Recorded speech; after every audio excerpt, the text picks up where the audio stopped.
जय हिंद दोस्तों। जैसा कि मैंने आपको पिछली वीडियो में बहुत बेहतरीन तरीके से आपको पढ़ाने का कार्य किया, जो आपके जीवन के लिए तथा एग्जाम की दृष्टि से अति महत्वपूर्ण होने का कार्य करता है, उसी को कंटिन्यू करते हुए हम बेहतरीन तरीके से आगे बढ़ते जा रहे हैं। आपको बता दें कि जो अपना बाहुबली बैच है वो डेली का डेली दोपहर के 2 बजे इसकी वीडियो आपको देखने को मिलती है।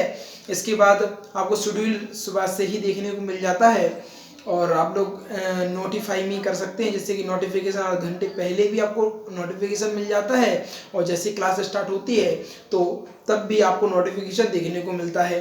आपको बता दें कि जो राम सेतु बैच है बहुत बेहतरीन तरीके से और बहुत बेस्ट कंटेंट वहाँ पर भी दिया जा रहा है।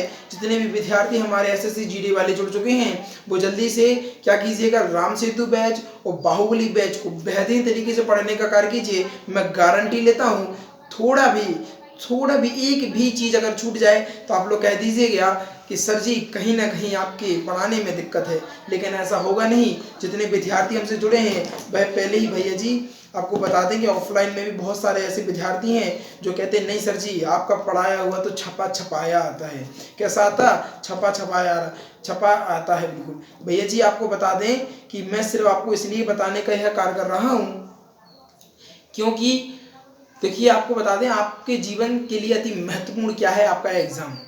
और एग्जाम के लिए अति महत्वपूर्ण है बेस्ट कंटेंट, और जो कि आपको मिल रहा है future academy XY YouTube channel पर, जो कि अति महत्वपूर्ण है। ठीक है ना? तो आप लोग क्या कीजिएगा, बेहतरीन तरीके से शेयर कर दीजिएगा। जितने भी क्या बोलते हैं एसएससी जीडी वाले स्टूडेंट है ना, उनको शेयर करके आइएगा। बहुत बेहतरीन तरीके से आनंद में है वह विद्यार्थी जो पढ़ रहे हैं राम सेतु बैच और बाहुबली बैच। बाहुबली बैच से वह बाहुबली बनेंगे और राम सेतु बैच से वह क्या बनेंगे, एग्जाम पर विजय का परचम लहराने का कार्य करेंगे। इसी के साथ आप लोग टॉपिक को स्टार्ट करते हैं। आज का टॉपिक क्या है, क्या कहता है, आखिर यह सोचता क्या है, इसके बारे में महत्वपूर्ण जानकारी मैं देने का कार्य करूंगा, जो कि एग्जाम की दृष्टि से तथा आपके जीवन की दृष्टि से अति महत्वपूर्ण हो जाता है। भैया जी सीरम क्या होता है, महत्वपूर्ण भाग ये आ जाता है। आपको बता दें सीरम ये रक्त का ही एक भाग होता है। अब लेकिन सीरम होता क्या है, इसको बहुत बेहतरीन तरीके से डिटेल में हम जानने का कार्य करेंगे। आप लोग थोड़ा सा समझिएगा, समझे भैया जी। आखिर सीरम है वो होता है तो होता क्या है, थोड़ा सा देखिएगा। देखिए, जब हम रक्त प्लाज्मा से, जब रक्त है वो प्लाज्मा से फाइब्रोजीन नामक प्रोटीन को निकाल लिया जाता है और जो शेष पदार्थ बचता है उसको हम सीरम बोलते हैं। अति महत्वपूर्ण क्वेश्चन बनता है भैया जी। यहाँ से एग्जामिनर आपसे इस प्रकार क्वेश्चन करता है कि बताइए कि जो सीरम है वो सीरम होता क्या है। सीरम क्या होता है, कहना सर जी रक्त यानी प्लाज्मा का वह भाग जिसमें फाइब्रोजीन नामक जो प्रोटीन है उसको निकाल लिया जाता है। ये रहा, अति महत्वपूर्ण करेंगे हम, इसको अंडरलाइन करने का कार्य करेंगे। फाइब्रोजीन प्रोटीन है ना, जो फाइब्रोजीन प्रोटीन जो निकाल लिया जाता है उसी को क्या बोलते हैं हम, कहना सर जी सीरम बोलते हैं। एक बार और पढ़ेंगे बहुत बेहतरीन तरीके से, जब तक हम इंक डाल लेते हैं थोड़ा सा मार्कर में। आप लोग मुझे बहुत बेहतरीन तरीके से समझाइए। थोड़ा सा एक बात बताइए, सीरम क्या होता है, कहना सर जी सीरम वह होता है जो रक्त होता है ना सर, वो प्लाज्मा, रक्त में जो प्लाज्मा होता है ना, प्लाज्मा में अगर हम फाइब्रोजीन जो प्रोटीन है ना उसको निकाल देंगे ना, तो सर जी प्लाज्मा में जो फाइब्रोजीन नामक प्रोटीन निकाल देंगे ना हम, तो जो शेष भाग बचता है ना उसी को हम क्या बोलते हैं, कहना सर जी उसी को हम सीरम बोलते हैं। क्या बोलते हैं, जे भी खत्म हो गई, उसको क्या बोलते हैं, सीरम बोलते हैं। आप थोड़ा सा समझिएगा, यहाँ पर शेष भाग को हम सीरम बोलते हैं। रक्त में ही सीरम कहलाता है। रक्त को ही हम क्या बोलते हैं, सीरम बोलते हैं। जो रक्त होता है रक्त का ही एक भाग होता है, जो कि मैंने आपको भी बताया। अब समझिएगा, सीरम जो होता है ना वो हल्के पीले रंग का होता है। कैसा होता है सीरम, कहना सर जी जो सीरम होता है वह हल्के पीले रंग का होने का कार्य करता है, जो कि अति महत्वपूर्ण हो जाता है एग्जाम की दृष्टि से। तथा बीमारियों की जांच करने के लिए हम सीरम की ही जांच करते हैं। जब भी हमारे शरीर में कोई बीमारी होती है तो हम उसकी जांच करने के लिए किसका प्रयोग किया जाता है, कहना सर जी सीरम का प्रयोग किया जाता है। जैसे कि हम कोविड-19 में देख चुके होंगे, कोविड-19 में हम बहुत बेहतरीन तरीके से देख चुके होंगे कि जब व्यक्तियों को वायरस उस व्यक्ति को जो वायरस हो जाता था उसको, यानी कोरोना वायरस से कोरोना वायरस उसको हो जाता था तो उसकी जांच किस प्रकार की जाती थी, उसमें क्या करते थे हम, जो रक्त होता है, रक्त में प्लाज्मा होता है, प्लाज्मा में फाइब्रोसिन प्रोटीन को हटा देते हैं, हटाने के बाद जो भाग बचता है उसको हम सीरम बोलते हैं, और सीरम की ही जांच करके हम यह पता लगा सकते हैं कि वह एक्चुअली में कौन सी बीमारी, कौन से वायरस किससे किससे पीड़ित है या प्रोटेक्टेड है। समझिएगा, रुधिर क्रीम तथा रुधिराणु आखिर होता क्या है, हम आपको पिछली वीडियो में बहुत बेहतरीन तरीके से बता चुके हैं, जो कि आपके जीवन के लिए अति महत्वपूर्ण होने का कार्य कर रहा है। रुधिराणु क्या होता है, यह रक्त में क्या होता है, मैंने आपको पिछली वीडियो में रुधिराणु को बहुत बेहतरीन तरीके से समझाने का कार्य किया है। जितने विद्यार्थी हमसे पहले जुड़ चुके हैं उनको पता हो गया होगा कि नहीं सर, सच में बहुत बेहतरीन चीजें चल रही थी और हमने इसको बहुत बढ़िया तरीके से पढ़ा है। यह रक्त में क्या होता है, कणकीय भाग होता है। क्या होता है, रक्त में कणकीय भाग होता है। यह 3 भागों में बटा होता है। सर जी 3 भागों में बटा होता है, हमें थोड़ी सी समझ में नहीं आ रहा। भैया जी कल मैंने आपको प्लाज्मा की भाग बताए थे ना, यहाँ पर प्लाज्मा लिखा था, इधर रुधिराणु लिखा था। रुधिराणु में भी आपको 3 भाग बताए थे, इसमें से आरबीसी, डब्ल्यूबीसी तथा प्लेटलेट्स के बारे में जानकारी मैंने आपको देने का कार्य किया था। इसमें प्लेटलेट बताया था हमने क्या होता है। प्लेटलेट में 55 से 40 से 45% जो भाग होता है, 45 से 50% जो भाग होता है वह पानी का होता है। कल मैंने आपको बहुत बढ़िया तरीके से समझाया था। तो जो रुधिराणु है, रुधिराणु के 3 भाग होते हैं, आरबीसी, डब्ल्यूबीसी और क्या, प्लेटलेट्स। यहाँ पर क्या होता था, प्लाज्मा, यहाँ पर प्लाज्मा और इधर पे रुधिराणु। प्लाज्मा में होता है 40 से 45% क्या होता है, पानी होता है, यानी वाटर होता है। जबकि रुधिराणु की अगर हम बात कर लें तो इसमें 45 से लेकर 50% यानी, और प्लाज्मा में भी जो क्या बोलते हैं, प्लाज्मा में भी जो फाइब्रोसिन नामक प्रोटीन के बाद जो बचता है वो 90% पानी होता है। समझिए कितनी बहुत बड़ी बात हो जाती है एग्जाम की दृष्टि से भी। समझो यहाँ पर रुधिराणु भी मैंने बताया था 3 प्रकार के होते हैं, आरबीसी, डब्ल्यूबीसी और प्लेटलेट। और ये क्या है, प्लेटलेट अलग है और प्लाज्मा अलग है, दोनों में कंफ्यूजन नहीं होना है।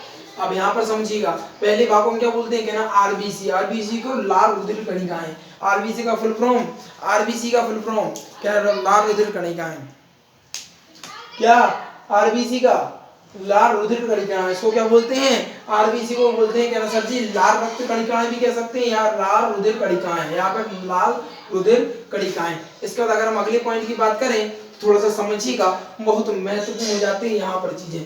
रुधिराणु का 99% जो भाग होता है, रुधिराणु भैया जी समझो यहाँ पर, कहना वो कह रहे सर जी 99% भाग, कौन सा 99% जो भाग होता है वो आरबीसी का होता है भैया जी। और आरबीसी की जो कुल संख्या होती है 5 मिलियन की होती है। 5 मिलियन से लगभग 50 लाख भैया, कतई जहर क्वेश्चन यहाँ से बनने का कार्य करता है। अब आपने सुना होगा कि सर जी डेंगू हो गया, मलेरिया हो गया, क्या क्या हो गया, समझ में नहीं आ रहा। देखो आपको बता दें, जो वायरस होते हैं, कुछ वायरस बहुत बेहतरीन तरीके के भी होते हैं और कुछ बुरे वायरस भी होते हैं। जब कोई मतलब बुरा जो वायरस होता है ना, बीमारी वाला, आपकी बॉडी में एंटर करता है तो उससे लड़ने के लिए, यानी जो सेना के रूप में एक बॉर्डर क्रॉस है ना, इसको बॉर्डर क्रॉस कराने के लिए एक सेना लगी होती है, उस सेना को हम बोलते हैं, कहना सर जी आरबीसी। क्या बोलते हैं भैया जी, आरबीसी हम बोलने का कार्य करते हैं। क्योंकि जो जीवाणु के बीच में, या आपको बोल सकते हैं वायरस के रूप में, एक तरफ एक सेना ये हो गई और एक तरफ सेना हो जाएगी अपनी आरबीसी की। कहीं ना कहीं नर्वस सिस्टम आपका जब कमजोर होता है तो आरबीसी की जो संख्या, यानी जो सैनिकों की संख्या है वो 5 मिलियन यानी 50 लाख लगभग में 5 मिलियन की जो संख्या है वो कहीं ना कम होने का कार्य करती है। कहते नहीं है कि एक व्यक्ति को झुंड में तो कुत्ते भी भौंकने लगते हैं, तो इसी प्रकार की वार्ता हो जाती है और अकेला फंस जाता है बेचारा आरबीसी। जब संख्या आरबीसी की कम होगी और वायरसों की संख्या जब ज़्यादा हो जाती है तो व्यक्ति क्या होता है भैया जी, बीमार होने लगता है। जब व्यक्ति बीमार हो जाएगा तो उसके जीवन में कष्ट उत्पन्न हो जाएगा। फिर क्या करता है, वो दवाइयाँ खाने का कार्य करता है। समस्या तो भैया जी जब हो जाती है जब इनकी जो संख्या है ना दिन पर दिन कम हो जाने लगती, कम होती जाती है, कम होने लगती है ना, तो भैया जी बहुत सीरियस कंडीशन आने का कार्य हो जाता है भैया कतई। फिर तो अगर जिसमें आरबीसी बन ही नहीं रहा होता उनको ब्लड चेंज कराना पड़ता है भैया। आपको क्या बताएं, बहुत सारी समस्याएं देखने को मिलती हैं। जब हम आगे आपको पढ़ाएंगे इस चैप्टर में, चैप्टर आएगा रोग वगैरह का, तब आपको बहुत बेहतरीन तरीके से समझाने का हम कार्य करेंगे। अभी आप समझिएगा, जो रुधिराणु का 99% जो भाग होता है वो आरबीसी का होता है, और आरबीसी की जो लगभग संख्या होती है वो 5 मिलियन की होती है भैया जी। एग्जामिनर आपसे इस प्रकार क्वेश्चन करेगा कि बताइए रुधिराणु का जो 99% भाग होता है वह किसका होता है? कहना सर जी जो 99% जो भाग होता है 90 से 99, ठीक है, 90 से 99% जो भाग होता है वो आरबीसी का होता है, और आरबीसी की जो कुल संख्या होती है वो 5 मिलियन की होती है। कैसे होती है? 5 मिलियन की संख्या होती है। इसके बाद अगले पॉइंट की अगर हम बात करें तो भैया जी कह रहे हैं आरबीसी में केंद्रक तथा लाइसोसोम नहीं पाया जाता है। ओ हो, अरे कतई जहर भैया जी, जिस व्यक्ति ने अगर हमारा कोशिका वाला चैप्टर पढ़ा है ना तो उसको ये वाला पॉइंट तो वैसे ही समझ में आ गया होगा। मैं कहता रहता हूँ जितने भी विद्यार्थी जुड़ते हैं ना पहले प्ले लिस्ट को चेक कर लीजिएगा। 40 वीडियो होगी भैया जी, एक बहुत बड़ा अंक होता है 40, बहुत सारी वीडियो कहलाएंगी, लेकिन आप बढ़िया तरीके से पढ़ेंगे ना तो मुश्किल से 2 से 3 दिन में खत्म कर देंगे। कोई ज्यादा नहीं है, पूरा पढ़ना है, नोट्स बनाना है, वीकली रिवीजन जरूर करना है। हम बता रहे हैं आपको इस प्रकार तैयारी होगी कि पिता की फिक्र को वक्र में बदलने से दुनिया का कोई व्यक्ति नहीं रोक सकता है, मैं आपको बता दूं। तो जो आरबीसी होती है ना, आरबीसी में केंद्र तथा लाइसोसोम नहीं पाया जाता है। कहना सर जी लाइसोसोम तो आपने जैसे मैं पढ़ाया था, लाइसोसोम क्या करता है? जो कोशिका काम नहीं करती है उसमें एसिड छिड़क देती है, ऐसे छिड़कने के बाद वह व्यक्ति मतलब जो कोशिका होती है वह कोशिका नष्ट हो जाती है और एक नई कोशिका का विकास होता है। कहना सर जी यहाँ पर लाइसोसोम का काम, लेकिन भैया जी ऐसा होता है, आपको बता दें हम। कहना सर जी कैसा काम? तो भैया जी ऐसा हो जाता है, जीवन में कष्ट जब उत्पन्न होने लगता है जब जो ब्लड यानी आरबीसी में है ना जो वायरस वगैरह होते हैं ना वो भी फ्लोर करके आने लगते हैं, क्योंकि आपका जब नर्वस सिस्टम जब कमजोर होगा, आपकी जो इम्यूनिटी पावर जब कमजोर होगी ना, आपकी जब इम्यूनिटी पावर कमजोर होगी तो ऑब्वियसली आरबीसी की संख्या भी कम होगी। जब आरबीसी की संख्या कम होगी तो आप बीमार भी होंगे। जब आप बीमार होंगे ना तो जो क्या बोलते हैं वायरस है ना वो ब्लड के साथ साथ जाने का कार्य करेंगे। अब उन वायरस को मारेगा कौन? सैनिक तो भैया घायल पड़े रखे। कहना सर जी उसको मारने का जो कार्य करता है उसको हम पिलिया बोलते हैं, पिलिया या तिल्ली बोलते हैं। क्या बोलते हैं? पिलिया या तिल्ली। इसीलिए महत्वपूर्ण क्वेश्चन यहाँ से बन जाता है कि बताइए आरबीसी की कब्र किसको कहा जाता है? कहना सर जी आरबीसी की जो कब्र है ना वो पिलिया यानी तिल्ली को कहा जाता है। आरबीसी की कब्र पिलिया या तिल्ली को कहा जाता है। अति महत्वपूर्ण क्वेश्चन होगा। तो आप लोग यहाँ पर समझ गए होंगे कि आरबीसी जो होता है इसमें केंद्र तथा लाइसोसोम नहीं पाया जाता है भैया जी।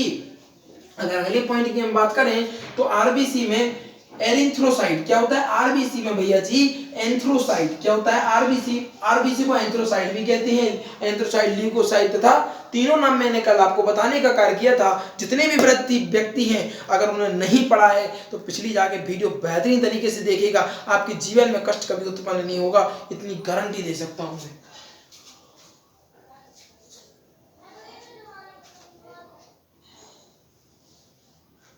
आरबीसी को एंथ्रोसाइट कहते हैं। आरबीसी का जीवन काल कितना होता है? कहना सर जी आरबीसी का जीवन काल 120 दिन का होता है। अति महत्वपूर्ण, वेरी वेरी इंपॉर्टेंट लिखने का कार्य करेंगे हम। इस प्रकार क्वेश्चन आता है कि बताइए आरबीसी का जीवन काल कितने दिन का होता है? कहना सर जी जो आरबीसी का जीवन काल होता है वो 120 दिन का होता है। और इसका जो निर्माण होता है ना भैया जी, इसका जो निर्माण होता है कहां पर होता है? कहना सर जी इसका निर्माण अस्थि मज्जा में होने का कार्य करता है। एग्जामिनर आपसे इस प्रकार क्वेश्चन करेगा कि बताइए आरबीसी का निर्माण कहां पर होता है? कहना सर जी आरबीसी और डब्ल्यूबीसी की अगर हम बात कर लें, आरबीसी और डब्ल्यूबीसी का जो निर्माण होता है वो अस्थि मज्जा में होता है। अस्थि मज्जा में होता है सर? हाँ भैया जी, अस्थि मज्जा में होने का कार्य करता है। और आरबीसी का जो नाम है एक और साइंटिफिकली नाम बोल सकते हैं इसको, एंथ्रोसाइट भी इसका नाम है। और इसका जो जीवन काल होता है 120 दिन का होता है। इसमें हमारे शरीर में इनकी संख्या 5 मिलियन से 50 लाख तक होने की संभावना होती है। और इसके बाद इसकी आरबीसी की कब्र किसको कहा जाता है? कहना सर जी आरबीसी की कब्र हम पिलिया या तिल्ली को कहने का कार्य करते हैं। मैंने आपको प्रत्येक क्वेश्चन को पॉइंट बाय पॉइंट बेहतरीन तरीके से समझाने का कार्य किया जो आगे आपके जीवन के लिए अति महत्वपूर्ण हो जाने का कार्य करता है। और अब यहाँ पर क्या हो गया? आरबीसी का जीवन काल, इसका निर्माण कहाँ पर होता है? अस्थि मज्जा में होता है। भ्रूण अवस्था, मैंने आपको बताया भ्रूण अवस्था क्या होती है। जो बेबी होता है, जो बेबी माँ की गर्भ में रहता है उसी को हम भ्रूण बोलते हैं। जब तक डिलीवरी नहीं हो जाती है, जब तक वो इस संसार में नहीं आ जाता है उसको हम भ्रूण ही बोलते हैं भैया जी। क्या बोलते हैं, कहना सर जी भ्रूण बोलने का कार्य करते हैं। अब यहाँ पर समझिएगा भ्रूण अवस्था में इसका निर्माण कहाँ में होता है, भ्रूण अवस्था में कहना सर जी इसका निर्माण लीवर यानी यकृत में होने का कार्य करता है। महत्वपूर्ण क्वेश्चन यहाँ से बन जाता है, वो बहेगा बताइए आरबीसी का निर्माण कहाँ पर होता है, तो कहना सर जी अस्थि मज्जा में होता है। अगर वो कहे भ्रूण में आरबीसी का निर्माण कहाँ होता है, कहना भ्रूण में आरबीसी का निर्माण यकृत यानी यकृत यानी लीवर में होता है, यकृत यानी लीवर में होने का कार्य करता है। अब समझिए यहां पर खराब हुई आरबीसी, भैया जी खराब हुई आरबीसी स्पाइनल यानी प्लीहा या तिल्ली वो बोलते हैं, यहीं पर क्या बोलते हैं, इंग्लिश में लिखा है भैया जी, हिंदी में लिख सकते हैं, जितने भी विद्यार्थी हिंदी वाले हैं उनको बता दें आरबीसी को आरबीसी प्लीहा या तिल्ली लिख लीजिएगा यहाँ पर, प्लीहा प्लीहा भी बोलते हैं, ठीक है ना, प्लीहा या तिल्ली तथा यकृत में जाकर नष्ट हो जाती है। क्या बोलती है, अब यकृत में जाकर नष्ट हो जाती है, इसी को बोलते हैं हिंदी में प्लीहा। इसीलिए प्लीहा प्लीहा को हम आरबीसी के क्या कहते हैं, कहना सर जी इसलिए प्लीहा को हम आरबीसी की कब्र को कब्र कहते हैं, जो कि मैंने आपको पहले ही बता दिया।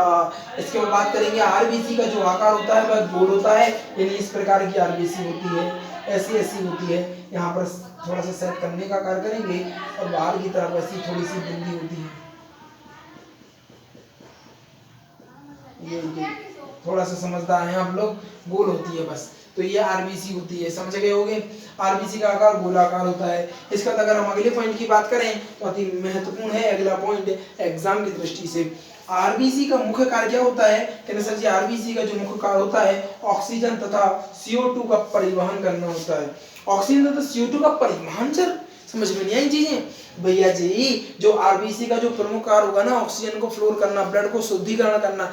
आपको बता दें भगवान इतना भाई साहब इतना होशियार था, हम तो सोचते हैं कभी कभी इतना दिमाग आखिर कौन कैसे लगा सकता है यार। अपनी बॉडी अपने शरीर में लाखों लाखों संख्या नसें हैं, मांसपेशियां हैं, हड्डियां हैं, मांस है, हर चीज उपलब्ध, लेकिन प्रत्येक वर्ग किस प्रकार काम करती है पता ही नहीं चलता है। ये हाथ की सारी नसें किस प्रकार काम करती हैं इतनी स्पीड में, तो भैया जी क्या बोलना है हमें, ये भी डायरेक्शन इतनी स्पीड में देती है कि हमें अनुभव ही नहीं होता, हमारे कान को पता ही नहीं चलता कि हमें अभी बोलना है कि नहीं। इतनी स्पीड में क्या बोलते संदेश का आदान प्रदान दिमाग कार्य करता है, बड़ी बात है भैया जी। आरबीसी का जो मुख्य कार्य होता है ऑक्सीजन तथा CO2 का परिवहन करना होता है। आरबीसी का मुख्य कार्य क्या होता है, ऑक्सीजन तथा CO2 का परिवहन करना होता है। इसके बाद अगर हम अगले पॉइंट की बात करें तो थोड़ा सा समझिएगा। आरबीसी में हीमोग्लोबिन पाया जाता है भैया जी। आरबीसी में क्या पाया जाता है, कहना सर जी आरबीसी में हीमोग्लोबिन पाया जाता है, और हीमोग्लोबिन के कारण ही रक्त का लाल रंग होता है। अति महत्वपूर्ण लिख लेंगे इस चीज को भैया जी। हम कह रहे हम बता रहे हैं अगर मक्का नहीं दिखा दोगे ना तो जीवन में पछताओगे। जीवन में जब एग्जाम सीट पर बैठोगे ना तो सिर पटकोगे कि सर काश हम पढ़ लेते, क्या पढ़ाया था सर ने, मजा आ गई, प्रत्येक क्वेश्चन वहीं से फंसा। अगर हम थोड़ी सी मक्कारी ना दिखाते, अगर थोड़ा सा हम पढ़ लेते तो आज हम बेहतरीन तरीके का बहुत बेहतरीन एग्जाम देने का हम कार्य कर रहे थे होंगे। तो आपको बता दें कि आप लोग बड़े मन से पढ़िएगा, नोट्स बनाइएगा, वीकली रिवीजन करिएगा, जीवन में कष्ट तो नहीं होने दूंगा, गारंटी लेता हूं भैया जी।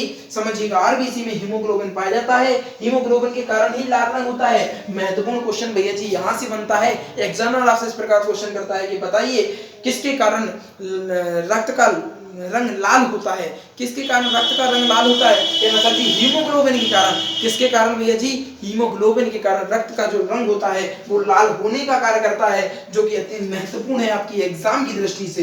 हीमोग्लोबिन में ही लोहा यानी आयरन पाया जाता है। बताइए रक्त में जो लोहा पाया जाता है वो किस रूप में पाया जाता है, कहना सर जी हीमोग्लोबिन में ही क्या पाया जाता है, लोहा पाया जाता है।